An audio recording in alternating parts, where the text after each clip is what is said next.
அஜித்தோட உங்களுக்கு மிகப்பெரிய நெருக்கம் ஏற்பட்டதுக்கு எது காரணம்னு நினைக்கிறீங்க நீங்க? அது இயல்பா நம்ம ஒருத்தருக்கு ஒருத்தர் புரிஞ்சுக்கிட்டு அப்படியே ஒரு ஜோவியலா அப்படியே போறோம் இல்லையா சார்? அதுல வந்து அ புடிச்சது. 2வது அவர் ரொம்ப அ ரொம்ப ஜோவியலா ஒரு அவர் காமெடி வந்து அவ்வளோ நல்லாயிருக்கும். நார்மலா பேசும்போது ரொம்ப கேஷுவலா, ரொம்ப அழகா அ பேசுவாரு. அந்த இதெல்லாம் இருக்கு.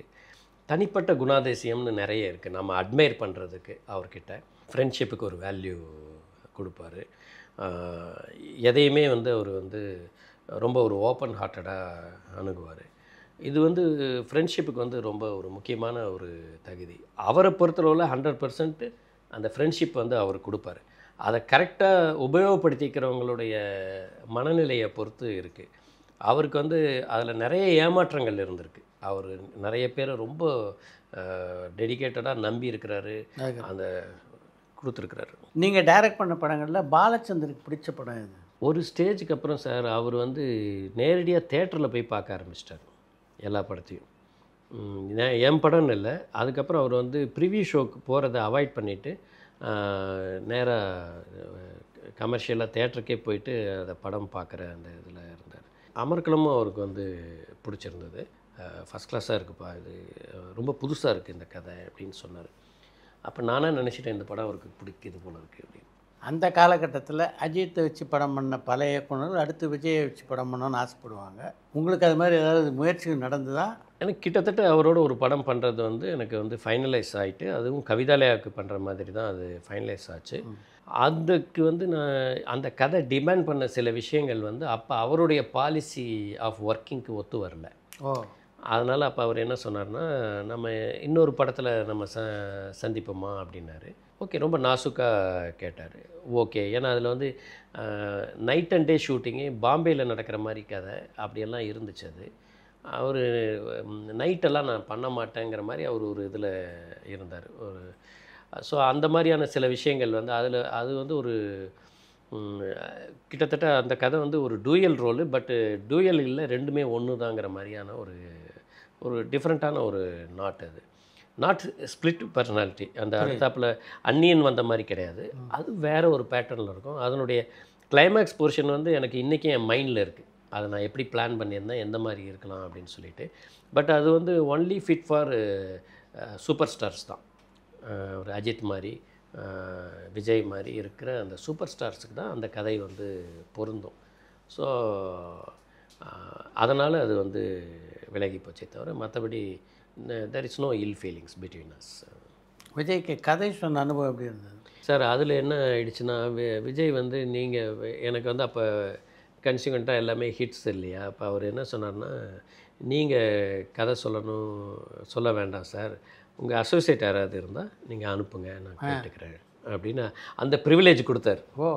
அப்ப தான் வந்து என்னோட அசோசியேட் ஒருத்தர் போயிட்டு அந்த கதைய வந்து அங்க சொன்னாரு. அதனால அ எல்லாரும் சொல்லுவாங்க, "விஜய் சாருக்கு கதை சொல்றது ரொம்ப கஷ்டம்." ஏன்னா, அவரு முகத்துல எந்த எக்ஸ்பிரஷனும் இல்லாம, அது புடிச்சிருக்கா, புடிக்கலையா அப்படின்னு ரியாக்ஷனே இல்லாம கேட்பாரு அப்படின்னு சொல்லுவாங்க. நான் அது பயந்துட்டு இருந்தேன். எனக்கு கதை சொல்லி பழக்கம் இல்ல. அப்படி நம்ம கதை சொல்லும்போது அவர் ரியாக்ஷனே இல்லாம இருந்தாருன்னா, நான் ரொம்ப ஃபங்க் ஆயிருவேன்ட்டு நான் பயந்துட்டு இருந்தப்போ, அவரே அதுக்கு வந்து ரிலாக்ஸ் பண்ணி, இந்த மாரி நீங்க உங்க அசோசியேட்ட அனுப்புங்க அப்படின்னு சொல்லிட்டு, ஆ எஸ்ஏசி சாரும் அவரும் சேர்ந்து தான் அந்த கதைய வந்து கேட்டாங்க. கேட்டுட்டு அப்போ அவங்களுக்கு வந்து அதில இருந்த இந்த மாரியான அ அந்த படம் டிமாண்ட் பண்ண சில விஷயங்கள் வந்து அவங்களுக்கு வந்து அது ஒத்து வரல. அது அந்த ஸ்லாட்ல அவர் பண்ண படம் தான் திருமலை. எப்படி இருக்கீங்க சார்? நல்லா இருக்கேங்க. தமிழ் படத்துல வந்து பட்ஜெட் நெறைய ஆயிடுதுல்ல சார். இப்ப இந்த மாரி ம். ஃபாரின்ல போய் பட பாட்டுக்கு எடுக்குறது, டுயட் எடுக்குறது அந்த மாரி. ம். அதே ம். பக்கத்து ஸ்டேட்ல பார்த்தீங்கன்னா, சிம்பிளா ஒரு ஸ்டோரி லைன் வச்சுட்டு, ம். கிளீனா லோக்கல்லயே எடுத்து முடிச்சிடுறாங்கல்ல சார். ஸோ ஆமா. ஆஸ் அ டைரக்டர் நீங்க மலையாளம். உங்களுக்கு அந்த சேயிங் இருக்குமா சார்? இல்ல இப்ப நீங்க பெரும்பாலும் பார்த்தீங்கன்னா, ஃபாரின் போய் ஒரு பாட்டுக்காக போறதுங்கிறதெல்லாம் இப்ப இல்லைங்க. பாடல் காட்சிக்கு உண்டான இது பாட்டே இல்ல 1. 2வது ஒரு கதை டிமாண்ட் பண்ணா மட்டும் தான் நம்ம வந்து ஃபாரின்ல போயிட்டு ஷூட் பண்ணணும். இப்ப எனக்கு மோதி விளையாடு வந்து கலர்ஃபுல்லா எடுக்கணும்னு பார்த்தேன். அப்ப நமக்கு சென்னையிலேயே மால் கல்ச்சர்லாம் பெருசா கிடையாது. சிட்டி சென்டர் 1 தான் அப்ப வந்திருந்துச்சு. ஆனா அந்த மால்க்கு வந்து கலர்ஃபுல்லா இருக்கணும் அப்படிங்கிறதுக்காக நான் மலேசியால போயிட்டு கோலாலம்பூர சென்னைக்கு மேட்ச் பண்ணேன். அந்த மாரி ஒரு கலர்ஃபுல்லா சில விஷயங்களுக்காக நம்ம ஃபாரின் போலாமே தவிர, இப்போ நீங்கள் சொன்ன ஆபத்தெல்லாம் நீங்கிடுச்சு.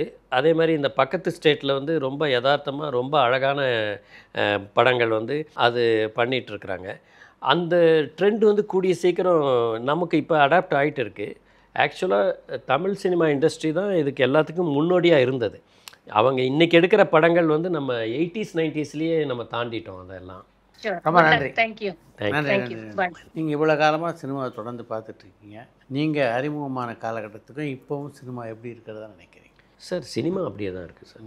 அது சினிமாவை யூஸ் பண்ணுறவங்க அதை எப்படி பண்ணுறாங்கங்கிறது தான் ரொம்ப மெயின் பாயிண்ட் சார் அது.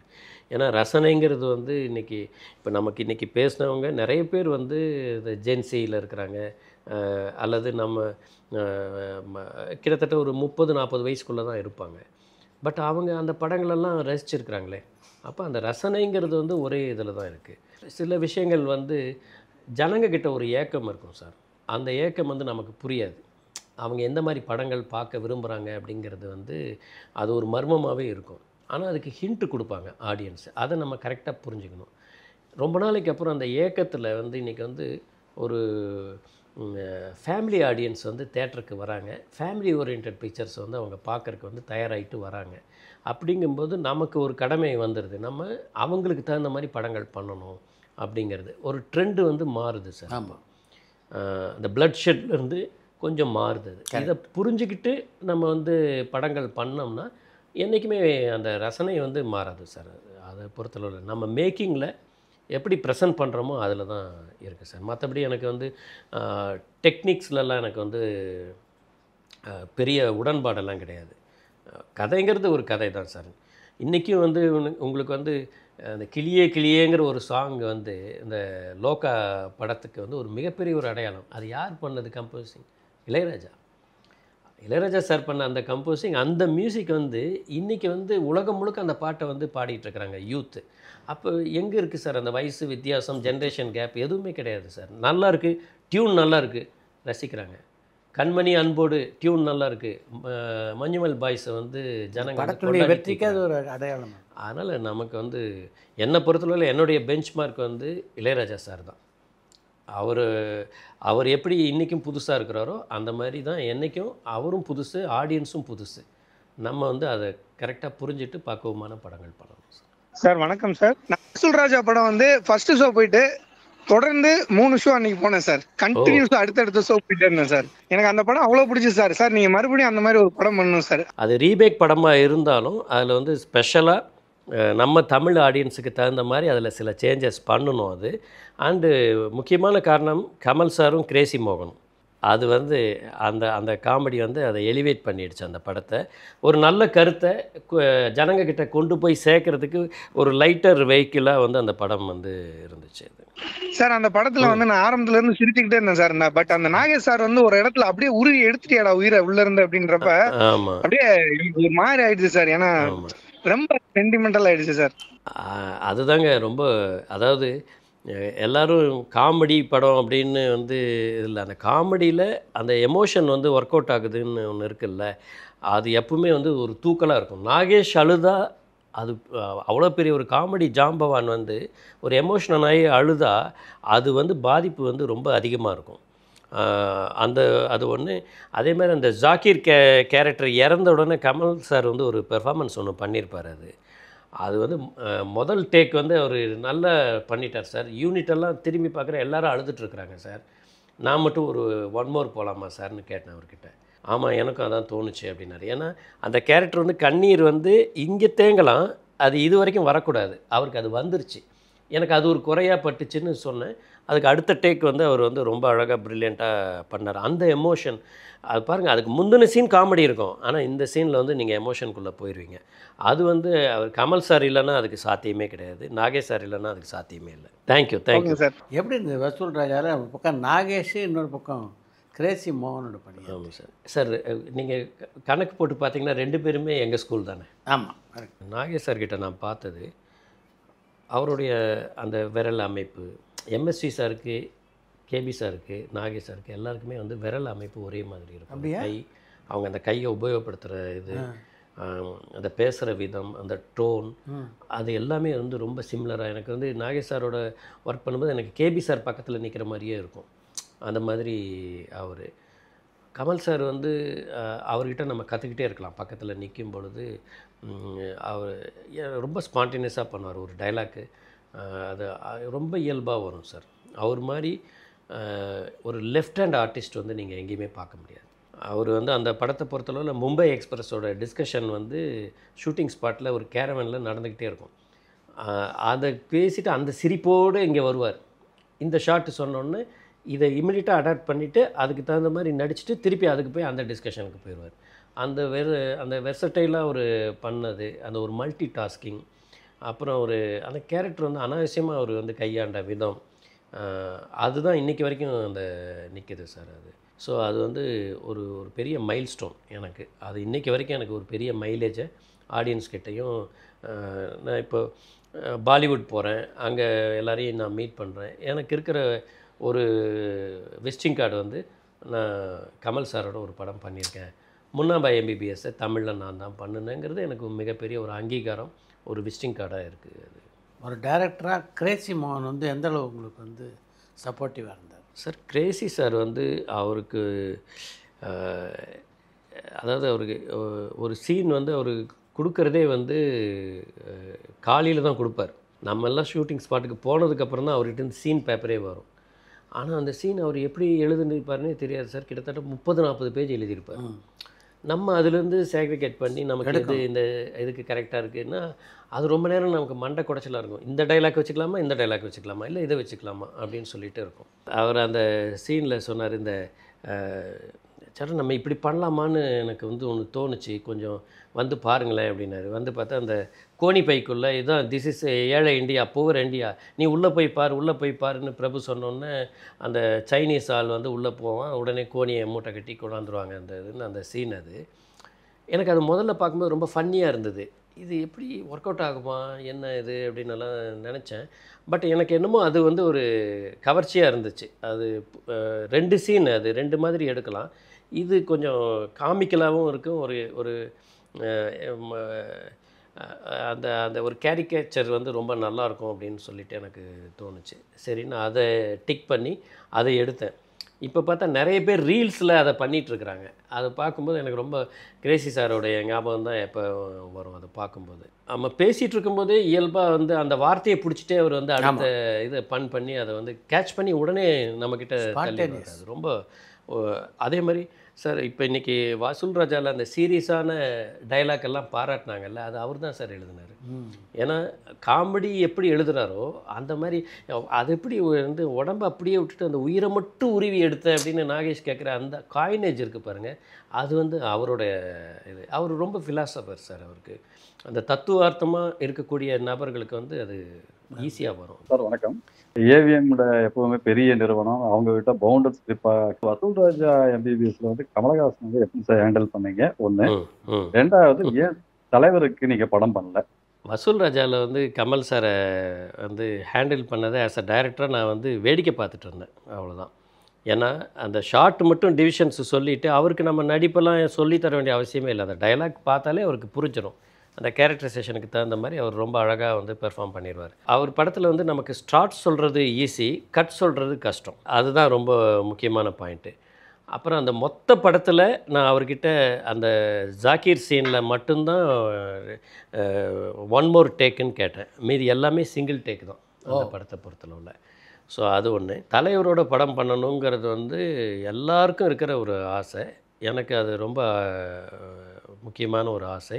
அதற்குண்டான சில சந்தர்ப்பங்கள் வந்து இருக்குது அப்படின்னு நான் நம்புகிறேன். சில விஷயங்கள் என்னால் வெளிப்படையாக சொல்ல முடியாதே தவிர எனக்கு வந்து அது ஒரு ஒரு அவரோட ஒரு படம் பண்ணேன்னா என் கேரியரில் அது ஒரு முத்தாய்ப்பான ஒரு ஒரு நமக்கு ஒரு முழுமையான ஒரு திருப்தி கிடைக்கும்னு நான் எதிர்பார்க்குறேன். அது அந்த சந்தர்ப்பம் வருங்கிறது எனக்கு நம்பிக்கை இருக்குது.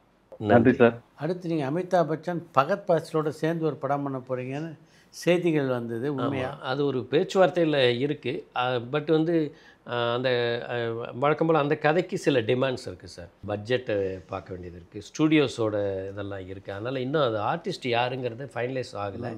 பட் அது வந்து ஒரு நல்ல ஒரு டெவலப்டு ஸ்டேஜில் இருக்குது சார். கூடிய சீக்கிரம் அது வந்து என்னை பொறுத்தளவில் எனக்கு வந்து இப்போ எல்லோரும் இந்த படங்கள் பற்றி பேசுகிறாங்க இல்லையா, அந்த மாதிரி இந்த படத்தையும் பற்றி பேசுவாங்கங்கிறது அந்த ஸ்கிரிப்ட் வைஸ்லேயே எனக்கு வந்து இப்போ அந்த நம்பிக்கை இருக்குது சார். ஒரு அவுட்ஸ்டாண்டிங் ஒரு ஸ்கிரிப்ட் அது கரெக்டான ஸ்டார் காஸ்டோட சீக்கிரமே டேக் ஆஃப் ஆகும் சார். அமிதாப் பச்சனை சந்தித்து பேசி அவரோட கதையெல்லாம் சொல்லி 2 தடவை அவரோட மீட்டிங் இது பண்ணி அவருக்கு ரொம்ப கதை பிடிச்சிருக்கு, அவர் பண்ணுறேங்கிறது வந்து அவர் சொல்லியிருக்கிறாரு. கதையை கேட்டுட்டு கதையில் ஆலோசனைலாம் சொல்லுவார் அவர்? இல்லை சொல்லலை. அவர் வந்து சில டவுட்ஸ் வந்து கேட்டார். அந்த டவுட்ஸுக்கெல்லாம் நம்ம வந்து கரெக்டான ஒரு ஆன்சர் சொன்னோன்னே அதை அக்செப்ட் பண்ணிக்கிட்டார். ஓகே நம்ம பண்ணலாம் அப்படிங்கிற மாதிரி அவர் வந்து சொல்லியிருக்கிறாரு. அது இன்னும் பல தரப்பட்ட விஷயங்கள் இருக்குது அது ஆக்டிவேட் ஆகிறதுக்கு. அதுக்காக நான் வெயிட் பண்ணிகிட்ருக்கேன். அது உங்களுடைய அடுத்த படம் இந்தி படமாக அமையப்போதா தமிழா? நான் ஹிந்தி தமிழ் 2 சேர்த்து ஒரு படமாக பண்ணிடலாமா அப்படின்ட்டு ஒரு ஐடியா இருக்குது சார். அதே மாதிரி பேன் இண்டியான்னா கெட்ட வார்த்தை சார் இப்போல்லாம். அது பேன் இண்டியா படம் பண்ணுறனெல்லாம் நம்ம சொல்ல முடியாது. நம்ம இயல்பாக நமக்கு எந்த லாங்குவேஜ் பேசிக் லாங்குவேஜோ அதில் நல்ல படம் எடுத்துட்டாலே அது பேன் இண்டியா படமாக அதுவாக ஆட்டோமேட்டிக்காக மாறிக்கிது சார். இன்றைக்கி எந்த படமாக இருந்தாலும் 5 லாங்குவேஜில் டப் பண்ணி அது ஓடிடியில் வந்துடுது. ஸோ ஒரு பெரிய ஸ்டார் படம்னா அது வந்து எல்லா தியேட்டர்லேயும் வந்து ரிலீஸ் ஆகுது ஆல் ஓவர் இந்தியா. ஸோ அது வந்து நம்ம அந்த நுட்பமான அந்த வித்தியாசத்தை மட்டும் நம்ம பிடிச்சிக்கிட்டு ஒரு படம் பண்ணோம்னா நிச்சயமாக நல்ல படமாகவே வரும். அஜித்துடைய அடுத்த படத்தை நீங்கள் ஏற்க வாய்ப்பு இருக்குன்னு பரவலாக செய்திகள் வந்துட்டு இருந்த போது நீங்கள் என்ன ஃபீல் பண்ணீங்க? எனக்கும் அது வந்து நல்லா தான் இருக்கும் போல தான் இருக்குது. நல்லா இருக்குன்னா ரொம்பவே நல்லாயிருக்கும். அது டெசிஷன் மேக்கிங் வந்து அது அவருடைய டெசிஷன் மேக்கிங். அதாவது இப்போ நானும் சிறுத்தை சிவாவும் ஈக்குவலாக இருக்கும். நானும் 4 படம் பண்ணியிருக்கேன், அவரும் 4 படம் பண்ணியிருக்காரு அவரோட. இப்போ ஒரு படம் நான் முந்திட்டு போய் பண்ணேன், நான் ஏறுமுகம் ட்ராப் ஆகிடுச்சு. அது பண்ணியிருந்தேன்னா 5 படங்கிறது எனக்கு என்னுடைய கேரியரில் அந்த லிஸ்ட் இருந்திருக்கும். இப்போ வந்து அந்த இதில் இருக்கும். அதை தாண்டுறதுக்கு ஒரு சந்தர்ப்பம் வந்து வெயிட் பண்ணிகிட்ருக்கேன். அது கண்டிப்பாக ஸ்கிரிப்ட் வந்து கொண்டு வரும் சார் அந்த வாய்ப்பை. ஏன் ஏறுமுகம் ட்ராப் ஆச்சு? அது கொஞ்சம் அந்த ப்ரொடியூசர்ஸுக்கும் அவருக்கும் சில டிஃப்ரென்ஸ் ஆஃப் ஒப்பீனியன் இருந்துச்சு அதில். அதனால் அது ட்ராப் ஆச்சு. இத்தனைக்கும் ஒரு பாட்டு நாங்கள் எடுத்துட்டோம் சார். அந்த பாட்டு வந்து நானும் அந்த பாட்டு வந்து வைரமுத்து சார்கிட்ட தான் கேட்கணும். ஏன்னா எங்கிட்ட அதனுடைய காப்பி இல்லை. அதுவும் பரத்வாஜ் தான். ஆமாம், டியூன் காப்பியும் பரத்வாஜ்கிட்டையும் இல்லை. அது ஏதோ ஒரு ஃபைல் கரப்ட் ஆகிடுச்சு, அதில் போயிடுச்சு. பட் அது வைரமுத்து சார் எழுதின அந்த சாங் சார், அதாவது ஏறுமையில் ஏறி விளையாடும் அந்த சந்தத்தில் வந்து எழுதின பாட்டு. அது ரொம்ப பவர்ஃபுல் சாங்கு. அந்த பாட்டு ரெக்கார்ட் ஆன உடனே வந்து அவர் அஜித் சார் வந்து எனக்கு தெரிஞ்சு குறைஞ்சது 500 தடவை கேட்டிருப்பார் அந்த பாட்டை. அவருக்கு அப்படி பிடிச்ச பாட்டு அது. அந்த பாட்டு நாங்கள் ஷூட்டும் பண்ணிட்டோம். ஒரு பெரிய செட்டு போட்டு அதை ஷூட்டும் பண்ணிட்டோம். பண்ணதுக்கப்புறம் அது ட்ராப் ஆனது வந்து எனக்கு இன்றைக்கும் ஒரு வலிக்குது அது. பட் சில விஷயங்கள் வந்து அப்படி தான் இருக்குது. பட் அந்த பாட்டு வந்து நான் முடிஞ்ச வரைக்கும் கூடிய சீக்கிரம் வைரமுத்து சார்கிட்டேருந்து அதை கண்டுபிடிச்சி அதை எடுத்து நான் அட்லீஸ்ட் என்னுடைய எக்ஸ் பேஜ்லையாவது நான் பண்ணலான்ட்டு இருக்கேன். ரொம்ப நன்றி. நன்றி சார். நன்றி சார்.